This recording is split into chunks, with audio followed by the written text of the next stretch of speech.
Another question that's quite relevant, I think, to where everybody might be at is, what is the interview and application process like? So that's obviously going to be different for everybody on the panel. Emma, I might hand over to you. You described you'd had quite a varied career path through the NHS, so you might be a good person to kick that one off for us.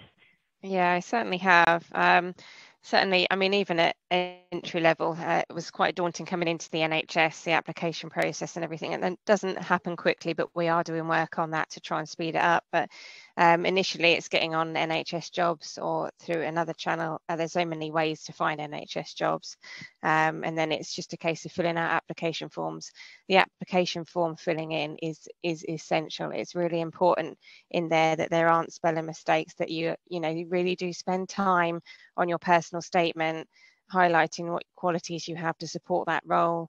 And then it's a case of, I would, if you can, go and get some experience in that role. So contact the email address linked with the application process, get in touch with them and say, can I come and see the department? Can I come and have a look around? And I was even questioning my first CSW job, the support worker role.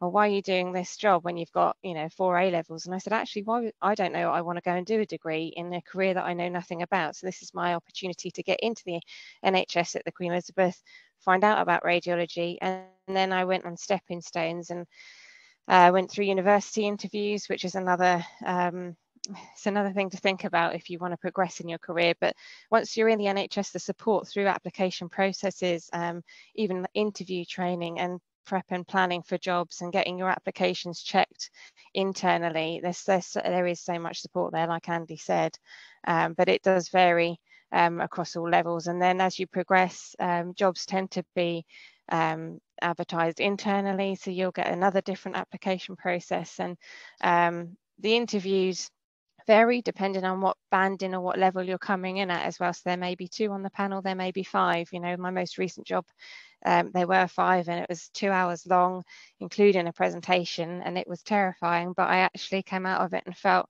I felt really good about it, actually. And then an hour later got a phone call and I'd got the job. So it's all about preparation, really making sure that you're specific in your person specification. We spend a long time going through hundreds of applications, and it's those that stand out that really meet the qualities for that specific job. So really look at the person specification, the job description, the hours, really know the job inside out. But do come and visit. I know we're now sort of enabling people back into across the AHP services to come and do work experience, or just come in and do a visit.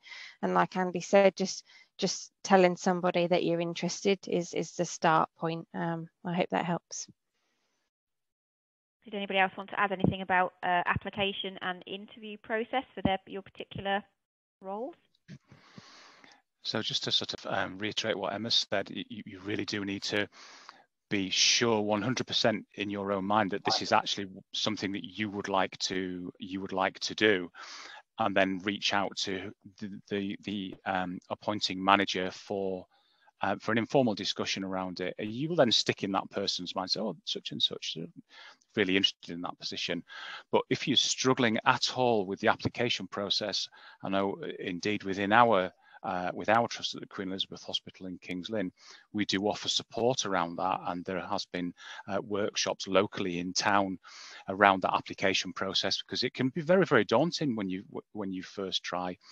But as Emma said, you must read and proofread it, and then have somebody else read it as well to make sure that there aren't any spelling mistakes and grammatical error. And please don't just copy and paste from one section to another or one job advert to another, because as a shortlister, as Emma had said, we see this on a regular basis, and we're actually looking for you. It's the person that you are, and see whether you actually fit for that position. But just ask if you need some support.